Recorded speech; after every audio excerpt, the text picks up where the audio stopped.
Video చూసేటటువంటి మిత్రులందరికీ నమస్తే. మరి ఆంధ్రప్రదేశ్లో పోలీస్ నోటిఫికేషన్ 2026లో ఎందుకు ఇవ్వాలి? ప్రభుత్వం ఎందుకు ఇవ్వాలి అనేటువంటి అంశం మీద ఈ యొక్క వీడియోలో మనం పూర్తిగా డిస్కస్ చేసేటటువంటి ప్రయత్నం చేద్దాం. వీడియోని ఎక్కడ స్కిప్ చేయొద్దు. వీడియో కనుక నచ్చితే దయచేసి లైక్ చేయండి. మన యొక్క ఛానల్ను సబ్స్క్రైబ్ చేసుకోండి. అలాగే ఎవరైతే ఏపీ పోలీస్ నోటిఫికేషన్తో పాటు Telangana police notification, APPSC, TSPSC, SSC మరియు ఆర్ఆర్బి రైల్వే ఉద్యోగాలకు ప్రిపేర్ అయ్యేటువంటి తెలుగు మీడియం పేద అభ్యర్థుల కోసం ఇంతవరకు ఏ కోచింగ్ సెంటర్ కూడా ఇవ్వనటువంటి భారీ ఆఫర్తో 365 రోజులు టెస్టు రాసుకునేటువంటి టెస్ట్ సిరీస్ని మనం కేవలం 365 రూపాయలకే అందుబాటులోకి తీసుకుని రావడం అనేది జరిగింది. ఇది కేవలం పేద విద్యార్థులు బాగుపడాలి, వారి యొక్క కలల కొలువులు సాధించాలి అనేటువంటి ఉద్దేశంతో స్టార్ట్ చేసినటువంటి టెస్ట్ సిరీస్ అండి. మన యొక్క యాప్ లింక్ వచ్చేసరికి డిస్క్రిప్షన్లో ఉంది. అలాగే ఫస్ట్ కామెంట్లో కూడా పిన్ చేసి పెడతాను. మీరు యాప్ను డౌన్లోడ్ చేసుకోండి. అక్కడ మీకు పూర్తి సమాచారం అనేది లభిస్తుంది. మీకు నమ్మకం ఉంటేనే ఆ యొక్క టెస్ట్ సిరీస్ను కొనేటువంటి ప్రయత్నం చేయండి. ఇక డైరెక్ట్గా టాపిక్లోకి వెళ్ళిపోదాం. మన యొక్క భారతదేశం ఇప్పుడు ఆర్థిక పరంగా అభివృద్ధి వైపు పయనిస్తూ ఉంది, సర్వతాభివృద్ధి సాధిస్తుంది అనేటువంటి విషయానికి ఎన్నో అంశాలు దోహదపడుతూ ఉంటాయి. అందులో ప్రధానమైనటువంటి ఇంకొక అంశము మన యొక్క భారత రక్షణ వ్యవస్థ. చుట్టూ ఉన్నటువంటి శత్రు దేశాలు మన యొక్క భారతదేశంలోకి చొరబడి అల్లర్లు సృష్టించాలి అనేటువంటి ప్రయత్నాలను ఎప్పుడూ భగ్నం చేసేది మన యొక్క ఆర్మీ వ్యవస్థ, మన యొక్క రక్షణ వ్యవస్థ. భారతదేశ సరిహద్దును మన యొక్క ఆర్మీ కానీ మన యొక్క రక్షణ వ్యవస్థలు కానీ అంత పకడ్బందీగా కాపాడుతూ ఉన్నాయి కాబట్టే మన యొక్క దేశం ఇప్పుడు ఆర్థిక పరంగా అభివృద్ధి వైపు పయనిస్తూ ఉంది.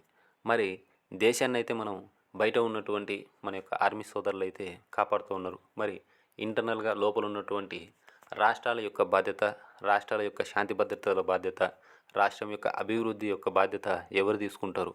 మరి అటువంటి వారు ఎవరు అంటే పోలీసు రక్షణ వ్యవస్థ. ఒక రాష్ట్రానికి సంబంధించి పోలీసు వ్యవస్థ కనుక పటిష్టంగా ఉన్నప్పుడు మాత్రమే ఆ యొక్క రాష్ట్రం యొక్క అభివృద్ధి అనేది కూడా సాధించడం అనేది జరుగుతుంది. మరి మన రాష్ట్రం దగ్గరకు వచ్చేసరికి పోలీసు వ్యవస్థ ఎలా నిర్వీర్యమైంది, అసలు ఎన్ని వేకెన్సీలు ఉన్నాయి, ఎంత ఖాళీలు ఉన్నాయి, మన యొక్క పోలీస్ వ్యవస్థ పటిష్టంగా ఉందా లేదా అనేటువంటి విషయాన్ని ఈ వీడియోలో మనం కాస్త ముందుకు వెళ్ళి తెలుసుకునేటువంటి ప్రయత్నం చేద్దాం. మీరు ఇక్కడ చూస్తున్నది 2012 నోటిఫికేషన్ సంబంధించినటువంటి వివరాలు. అంటే దాదాపుగా 14 సంవత్సరాల క్రితం, అంటే ఉమ్మడి ఆంధ్రప్రదేశ్లో అంటే తెలంగాణ మూమెంట్ ఉన్నప్పుడు అప్పుడు సీఎం గారు అయినటువంటి నల్లారి కిరణ్ కుమార్ రెడ్డి గారు ఒక భారీ నోటిఫికేషన్ ఇవ్వడం అనేది జరిగింది. పోలీస్ కానిస్టేబుల్ 20,429 పోస్టులు, సబ్ ఇన్స్పెక్టర్ 2,296 పోస్టులు, ఎక్సైజ్ కానిస్టేబుల్ 2,606 పోస్టులతో దాదాపుగా 25,331 పోస్టులతోని నోటిఫికేషన్ భారీ స్థాయిలో ఇవ్వడం అనేది జరిగింది. అది 2012లో. తర్వాత 2016 దగ్గరికి వచ్చేసరికి మనకు కానిస్టేబుల్ పోస్టులు 4,548, సబ్ ఇన్స్పెక్టర్ పోస్టులు 707 పోస్టులతోని మొట్టమొదటిసారిగా ప్రిలిమ్స్ అనేటువంటి కొత్త అంశంతో నోటిఫికేషన్ రావడం అనేది జరిగింది. దీని తర్వాత 2018లో మనకు పోలీస్ కానిస్టేబుల్ మరియు ఎస్ఏ నోటిఫికేషన్లు మొత్తం కలిపి 3,137 పోస్టులతోని మనకు పోలీస్ నోటిఫికేషన్ అనేది రావడం అనేది జరిగింది. ఇక 2021 సంవత్సరానికి వచ్చేసరికి నవంబర్లో మనకు 6,100 పోలీస్ కానిస్టేబుల్, అలాగే 2022లో ఒక 400 లోపు చిల్లర సబ్ ఇన్స్పెక్టర్ నోటిఫికేషన్ ఇవ్వడం అనేది జరిగింది. ఎస్ఐ నోటిఫికేషన్ అయితే కొన్ని న్యాయపరమైనటువంటి చిక్కులు ఎదుర్కొన్నప్పుడు కూడా త్వరగానే ట్రైనింగ్కి వెళ్ళిపోయినారు. కానీ కానిస్టేబుల్ అభ్యర్థులు అయితే మనందరికీ కూడా తెలిసిందే, దాదాపుగా 2025 ఆగస్టులో రావడం అనేది జరిగింది. ఫైనల్ ఎగ్జామ్ రిజల్ట్స్ రీసెంట్గా వాళ్ళు ట్రైనింగ్ పోయినారు. అంటే ఇక్కడ నోటిఫికేషన్ కోసం నికాస్ అయినటువంటి పోలీసు అభ్యర్థులు కొన్ని సంవత్సరాలుగా ఎదురు చూస్తూ ఉన్నారు. దీనివల్ల వారికి వయోపరిమితి పెరగడమే కాకుండా రాష్ట్రానికి కూడా పోలీసు వ్యవస్థ పటిష్టంగా లేకపోవడం కూడా జరుగుతోంది. రీసెంట్గా డీజీపీ గారు కూడా దాదాపుగా 11,000కు పైగానే పోస్టులు భర్తీ చేయాలి అనేటువంటి ప్రతిపాదన తీసుకుని రావడం అనేది జరిగింది. దాదాపు 11,000 మంది పోలీసు కొరత ఉందంటే మన యొక్క రాష్ట్రంలో రాష్ట్ర శాంతి భద్రతల విషయము ఏ స్థాయిలో ఉంది అనేటువంటి విషయం ఒకసారి ప్రభుత్వ పెద్దలు కూడా ఆలోచించాలి.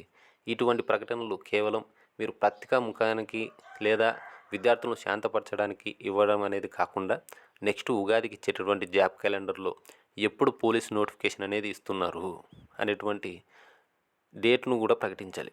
అలా ప్రకటించినప్పుడే స్టూడెంట్స్ కూడా ఎవరైతే నికాస్ అయినటువంటి పోలీసులు రేపొద్దున అయ్యి ఈ రాష్ట్రానికి సేవ చేస్తారో వారి యొక్క ప్రిపరేషన్ స్టార్ట్ చేసుకుంటారు. మీరు అటువంటి విషయాలు ఏమీ చెప్పకుండా కేవలం మొన్ననే కదా నోటిఫికేషన్ అయిపోయింది, అప్పుడే నోటిఫికేషన్ అనేటువంటి ఉద్దేశంలోకి వెళ్ళకుండా ఇది కొన్ని సంవత్సరాల నుంచి జరిగినటువంటి నోటిఫికేషన్లు. ఇప్పటికి చాలామంది కొన్ని వేల మంది ఈ యొక్క పోలీస్ నోటిఫికేషన్లు నమ్ముకొని వారి యొక్క వయోపరిమితిని కూడా కోల్పోవడం అనేది జరిగింది. మళ్ళీ మీరు 2026 ఈ నోటిఫికేషన్ సంబంధించి జాబ్ క్యాలెండర్ ఇచ్చేటటువంటి అవకాశం ఉంది. కాబట్టి ఈ యొక్క జాబ్ క్యాలెండర్లో 100% ఏ నెలలో పోలీస్ నోటిఫికేషన్ ఇస్తారు, ఎన్ని పోస్టులతో ఈ యొక్క పోలీస్ నోటిఫికేషన్ ఇచ్చేటటువంటి అవకాశం ఉంది అనేటువంటి విషయాన్ని కనుక ప్రభుత్వ పెద్దలు కనుక తెలియజేసినట్లయితే వేల మంది పోలీస్ అభ్యర్థులను మీరు రక్షించిన వాళ్ళు అవుతారు. కాబట్టి ప్రభుత్వానికైతే మన యొక్క ఛానల్ నుంచే కాదు, మిగిలిన టెలిగ్రామ్ గ్రూపులు కూడా ఇప్పటి నుంచి స్టార్ట్ అవుతాయి. అలాగే మిగిలిన యూట్యూబ్ ఛానళ్ళు కూడా ఇక నుంచి ప్రభుత్వాన్ని ప్రశ్నించేటటువంటి ప్రయత్నం చేస్తారు. నెక్స్ట్ వచ్చేటటువంటి జాబ్ క్యాలెండర్లో మాకు 100% పోలీస్ కానిస్టేబుల్ మరియు ఎస్ఐ నోటిఫికేషన్ అనేది అన్ని విభాగాలతో కలిపి మాకు ఇవ్వాలి. అలాగే ఇచ్చేటటువంటి పోలీస్ నోటిఫికేషన్ ఏ నెలలో ఇస్తారు, ఎన్ని పోస్టులు అయితే ఇస్తారనేటువంటి స్పష్టత కూడా మనం రాష్ట్ర ప్రభుత్వాన్ని అయితే డిమాండ్ చేస్తూ ఉన్నాం.